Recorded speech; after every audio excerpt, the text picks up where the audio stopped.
Olá, tudo bem? Me chamo Carolina Capelli e venho hoje dar uma videoaula para vocês da ideia ao papel. Eu sou antropóloga de formação, produtora cultural, escrevo projetos há alguns anos e estou sempre aprendendo. E eu vim aqui dividir um pouquinho, de alguns saberes acerca da escrita de projetos culturais. Essa videoaula foi viabilizada pelo PROAC Expresso Direto número 39/2021. Bom, gente, a primeira coisa que eu trago para vocês é o que é um projeto. Para a gente escrever um projeto, a gente tem que ter uma ideia do que é um projeto cultural, certo? Aqui, o projeto nada mais é do que a descrição detalhada do seu trabalho, de acordo com o edital que você está se inscrevendo. Então, desde a pré-produção, execução e prestação de contas. Então, desde o primeiro momento da ideia 1, esse projeto ele tem que estar objetivando o edital que ele está inscrito. Você que é artista, produtor cultural, não tem ideia de como fazer um projeto, por onde começar. A primeira ideia, ela vai sempre surgir de uma forma espontânea, ou numa mesa de bar, ou quando você está tendo ideias com seus amigos. Ela provavelmente é a fagulha inicial do seu projeto, mas ela ainda não é o seu projeto. Por quê? Quando a gente vai desenvolver o nosso projeto, a gente vai pensar em alguns critérios que são os critérios de avaliação depois que a banca parecerista vai usar para avaliar o seu projeto, certo? Às vezes a gente pensa que a nossa ideia é incrível e ela realmente pode ser incrível, mas ela não está ainda adaptada para aquele edital. Então, a primeira coisa que a gente faz é um brainstorm de ideia. A gente pega essa ideia principal, essa ideia inicial e abre ela, vê todas as possibilidades que ela pode ter, de parceiros, de locais, de prazo, enfim, de todas as ideias que a gente pode ter a partir dessa ideia principal. Quando você termina o brainstorm, uma coisa bem importante para você fazer são perguntas para as suas ideias. Isso mesmo, a gente começa a duvidar das nossas ideias para que a gente consiga amadurecer. Então, a gente olha para a nossa ideia principal e pergunta: quem vai fazer? Como vai fazer? Quando vai fazer? Por que vai fazer? Onde vai fazer? Para que vai fazer? Enfim, quando a gente começa a fazer essas perguntas, a gente começa a amadurecer a nossa ideia e começa a abrir as gavetinhas para que depois a gente consiga se organizar melhor e descrever melhor o nosso projeto. Você vai perceber que parece que a gente está sempre falando da mesma coisa, porque é o mesmo projeto cultural, mas a gente vai sempre falar a partir de uma perspectiva diferente, a partir de um objetivo diferente da escrita, da descrição, da elaboração ali do seu argumento. Então, a gente pode entender assim: a descrição, concepção e formato do projeto seria a pergunta como? O proponente e o currículo, quem faz? Os objetivos e apresentação, para quê? Público-alvo, para quem? Anuência, onde? A carta de anuência nada mais é do que você já saber onde você vai executar o seu projeto e pedir uma carta de interesse, de anuência. A pessoa vai falar que ela já está ciente do seu projeto e caso ele passe, você vai conseguir desenvolver aquele projeto. Isso traz um pouco mais de legitimidade para o seu projeto, de segurança. Ou seja, você já se precaveu, você já foi lá, já conversou, já viu a viabilidade. Claro que isso pode mudar depois, não tem problema, mas enfim, é um projeto que já está em amadurecimento. Continuando, a pergunta por quê seria justificativa, relevância, com quem? Ficha técnica, quando? Cronograma e quanto custa o orçamento. Ou seja, são as perguntas que vão nortear a nossa ideia para que ela fique cada vez mais amadurecida e que a gente consiga estar mais alinhada com o edital e também que a gente consiga ser objetivo. Depois, a gente vai desenhar essa ideia de acordo com o edital que a gente está pleiteando. Isso porque cada edital vai ter na sua definição qual é o objeto que ele busca, qual é o perfil, qual é o prazo, qual é a verba. A gente vai ter todas as delimitações ali cerceadas no edital. Então, a primeira coisa que a gente faz após esse brainstorm, essa chuva de ideias, é entender o que o edital pede. O meu objeto, a minha ideia, cabe no edital? Como eu posso negociar a minha ideia inicial para que ela seja viável nesse edital? certo? É claro, gente, que a gente às vezes trabalha sob demanda de editais. A gente olha um edital e fala, bom, gostaria de propor algum trabalho que seja veiculado, né, que a gente consiga se inscrever nesse edital. Mas muitas vezes a gente tem ideias de projetos coletivos ou individuais que depois a gente vai procurar formas de rentabilizar, de viabilizar essa ideia. Os caminhos são diversos, múltiplos, mas independe. A gente sempre vai ter que perguntar para nossa ideia: ela é viável? Ela cabe dentro do edital? O edital, ele vai estar sempre descrito de uma forma temporal. Então, ele vai ter o que é a definição do edital, ele vai ter os parâmetros, ele vai ter quais são os itens necessários e obrigatórios do seu projeto, quais são os itens necessários para a prestação de contas, para a documentação. Todos os itens estão descritos lá. O edital é o norte da sua escrita. É lá que vão ter todas as definições e os cerceamentos do seu projeto, beleza?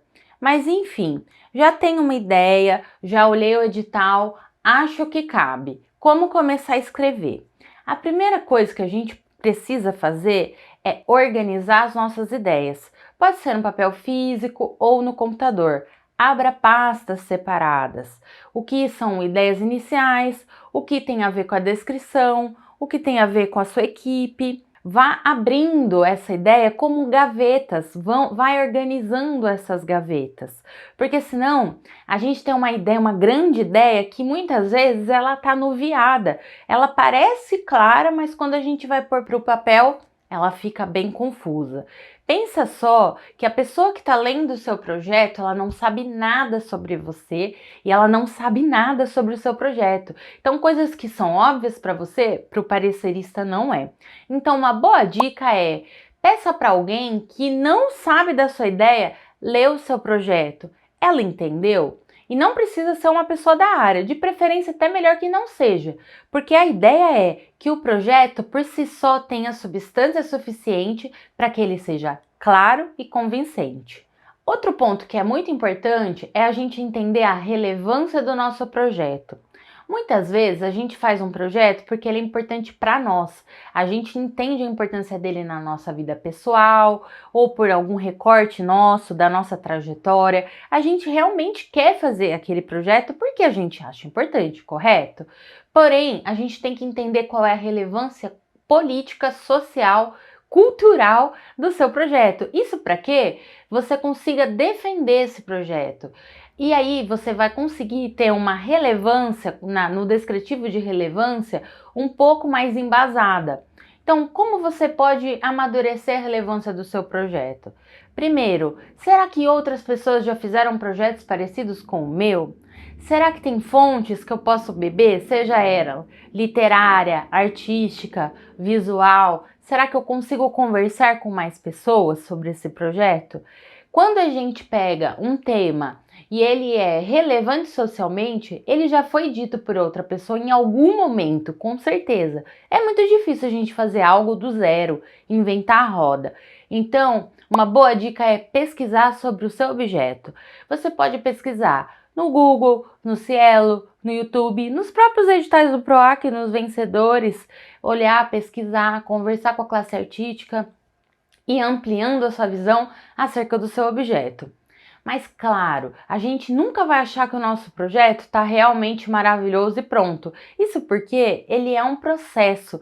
E mesmo quando já acabou o prazo, você precisa entregar, você está sempre pesquisando e sempre melhorando. Percebam, pessoal, que em vários tópicos do projeto, na verdade a gente fala da mesma ideia, só que a partir de uma perspectiva diferente. Um dos principais tópicos do seu projeto é o objetivo. Então pensa só, o objetivo sempre vai ser um verbo, ou é compartilhar, expandir, desenvolver, criar, enfim, é a ação que você vai desenvolver no seu projeto. Essa ação, como ela é melhor descrita? Para quem ela é? Tem como dimensionar? Quando vai ser? Como vai ser? É ali que você vai descrever a forma como você vai agir. Ainda sobre os objetivos do projeto, você pode entender qual é o seu público-alvo.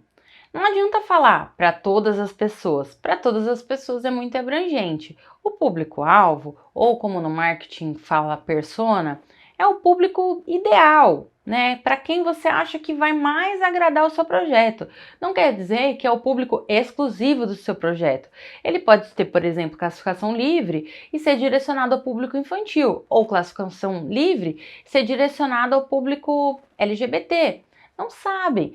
Então, quando a gente vai definir o nosso público-alvo, a gente vai imaginar mesmo qual é essa pessoa, como ela é, quantos anos ela tem, de onde ela vem, onde ela mora, como que ela, enfim, vai chegar aqui. Quanto mais a gente sabe do nosso público-alvo, mais a gente também consegue direcionar o nosso objetivo. Vamos lá.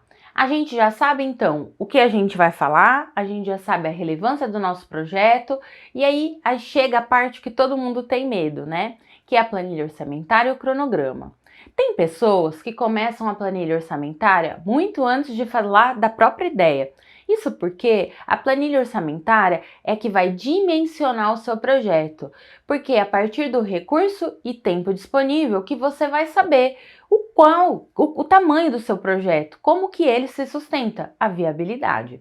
Então, uma coisa que você pode fazer é brincar com esses dois momentos ao mesmo tempo, ou como eu disse, elabora a relevância e vai lá para sua planilha orçamentária. O que a gente precisa ter nela? Todos os gastos previstos, desde a pré-produção, produção e finalização do seu projeto. A planilha orçamentária pode ser entendida como uma tradução do próprio cronograma, isso porque todas as etapas vão estar lá, mas claro, de acordo com os gastos orçamentários que você vai ter no seu projeto, correto? Então, a gente vai sempre preferir planilhas que sejam visualmente organizadas, divididas em pré-produção, produção e finalização, por exemplo, ou então equipe, materiais necessários, locações, financeiro. Tenta ver no seu projeto qual é a melhor forma de você organizar, pensando em equipe, materiais e também na cronologia do seu projeto. Faça o orçamento, não tire da sua cabeça. Mesmo que você faça uma compra recorrente, que é um parceiro de trabalho que você sempre trabalhe, é importante você fazer o orçamento. Isso porque isso vai te dar um pouco mais de garantia na execução do seu projeto. Até porque isso também vai te dar mais legitimidade do seu projeto. Quando o parecerista olhar uma planilha orçamentária bem feita, ele pode entender que o seu projeto é mais viável do que aquele outro que fez uma planilha super abrangente, com valores exorbitantes ou muito baixos.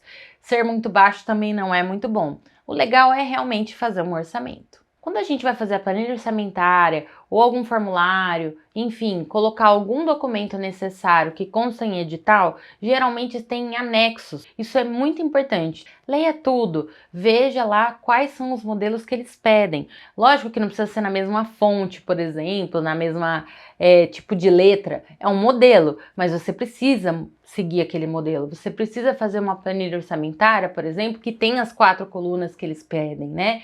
De quantidade, descritivo, unidade, valor, total. É necessário. Se você não cumpre esse ritual, muitas vezes o seu projeto pode ser desclassificado à toa. Agora, com relação ao cronograma, não tem muito segredo, né, pessoal? É realmente a linha de tempo do seu projeto. Pensando que o projeto começa muito antes do que a gente pensa e acaba muito depois também. Isso porque a gente sempre começa com planejamento, reuniões, enfim, toda uma questão administrativa para realmente dar um start no projeto. E a gente também, na última etapa, que a gente nunca prevê, é a entrega do relatório final, o desenvolvimento desse relatório, toda a contabilidade, fechamento desse projeto. Isso tudo, todas essas etapas, elas precisam estar no seu projeto. Então, uma dica é: pense em todas as pessoas que vão trabalhar no seu projeto. Pense em todas as etapas que vão ser necessárias para fazer antes e depois e durante o seu projeto. Mesmo que você pense separadamente. Depois, organize numa tabela. A melhor coisa que você pode fazer é se organizar visualmente, tá bom? Bom, pessoal, e aí chegou a parte que a gente tem que vender o nosso peixe, né? Além da gente colocar a nossa mini bio com até 10 linhas, a gente também geralmente coloca o nosso clipping, que seriam as matérias, a repercussão de algum trabalho que a gente teve. Bom, nem todo mundo tem um clipping, não é mesmo? Mas mesmo assim, de alguma forma você já fez algum trabalho artístico, já participou de algum trabalho artístico, vale até post de rede social. Se você fez alguma divulgação de algum trabalho, é bom você ter esse material. Por isso, a dica aqui é organização. Percebeu como organização tem importância em todas as etapas do projeto? Desde o brainstorm até agora no clipping tem a organização como um fator decisivo. Isso porque a gente também pode pensar que escrever projeto é organizar ideias, organizar a nossa equipe, organizar todas as etapas que a gente vai executar no nosso projeto. Agora, com relação à ficha técnica. Pessoal, ficha técnica você vai colocar só os principais atores, principais elementos do seu trabalho. Não precisa ser todo mundo. Quando eu comecei a escrever projetos, eu colocava todo mundo. Colocava um monte de papel para todo mundo assinar. Eu queria ser, eu acho que generosa e ver que quanto mais melhor, mas não funciona assim. Na verdade, você precisa indicar que você tem sim pessoas responsáveis pelas chaves, pelas coordenações do seu trabalho, seja num festival, ou num filme, ou num livro, são as pessoas principais. As próximas pessoas, quando você for detalhar lá no seu cronograma de atividades e também na sua planilha orçamentária, você pode só indicar a função. Não necessariamente você precisa indicar a pessoa. Isso, gente, até dá uma reduzida na dor de cabeça, sabe por quê? Muitas vezes essa pessoa agora topa, mas lá na frente pode ser que ela não possa. Você não vai nem precisar pedir autorização para trocar o nome dessa pessoa e é menos um papel, menos um problema que pode dar mais para frente, tá bom? Contrapartida. Contrapartida, gente, é bem importante. Isso porque, quando a gente tenta um edital público, geralmente ele é a partir de políticas públicas, correto?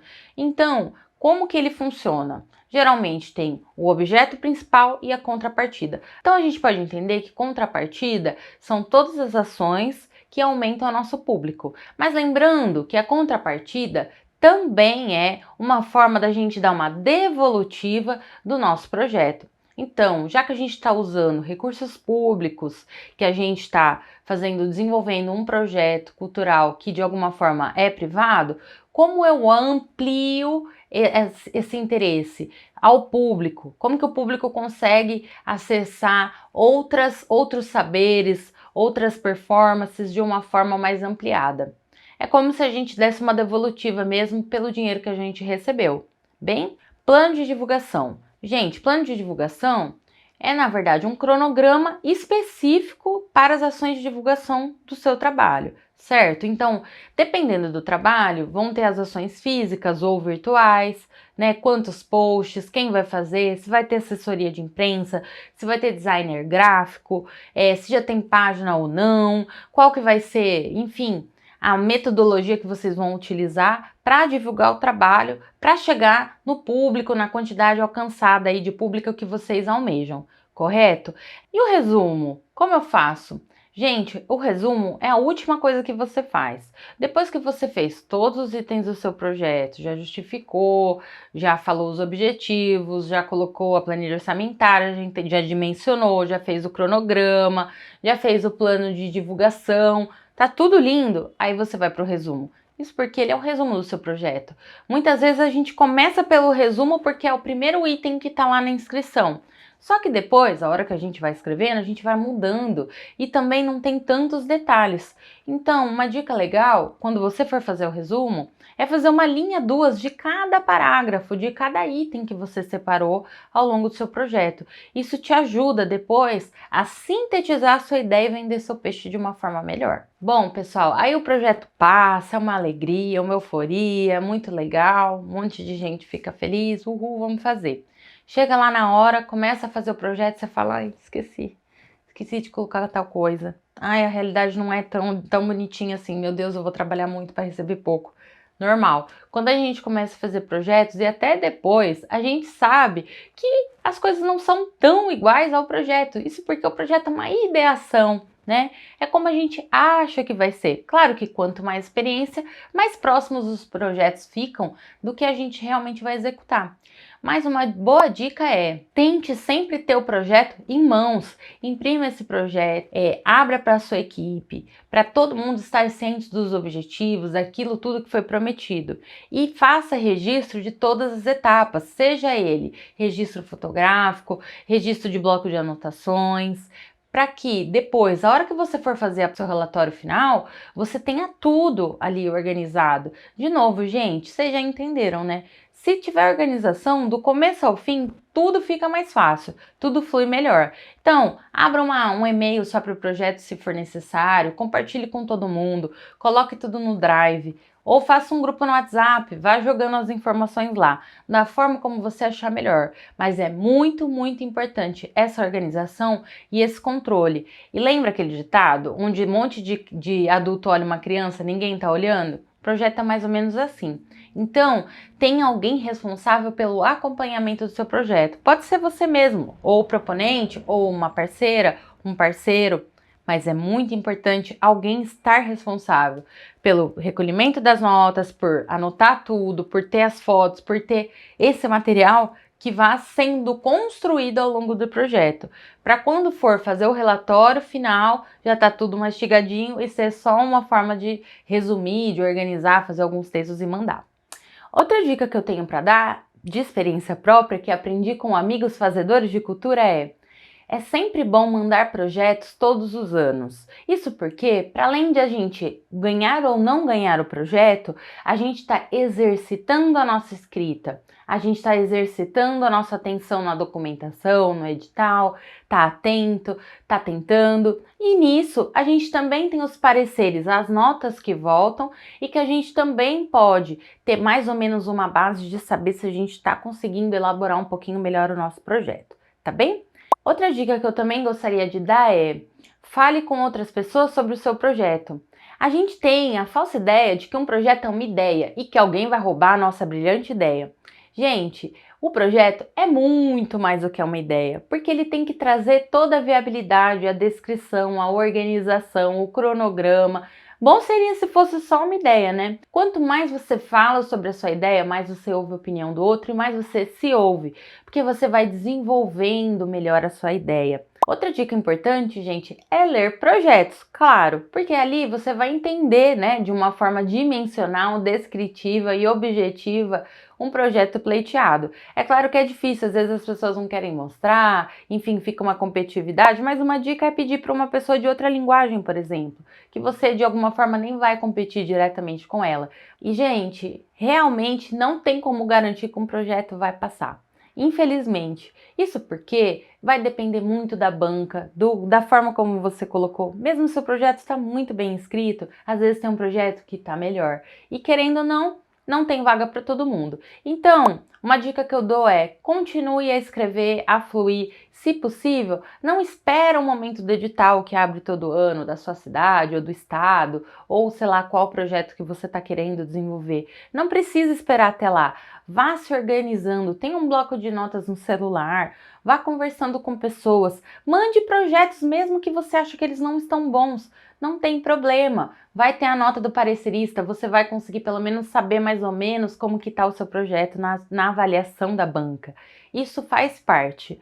E, gente, é uma alegria imensa quando a gente consegue executar um projeto. Isso porque a gente consegue realmente ver a nossa ideia criando vida. Isso é muito mágico, né? Fora que a gente realmente consegue fazer coisas criativas, autorais, que a gente tem um engajamento e um propósito. Então isso não tem preço, né?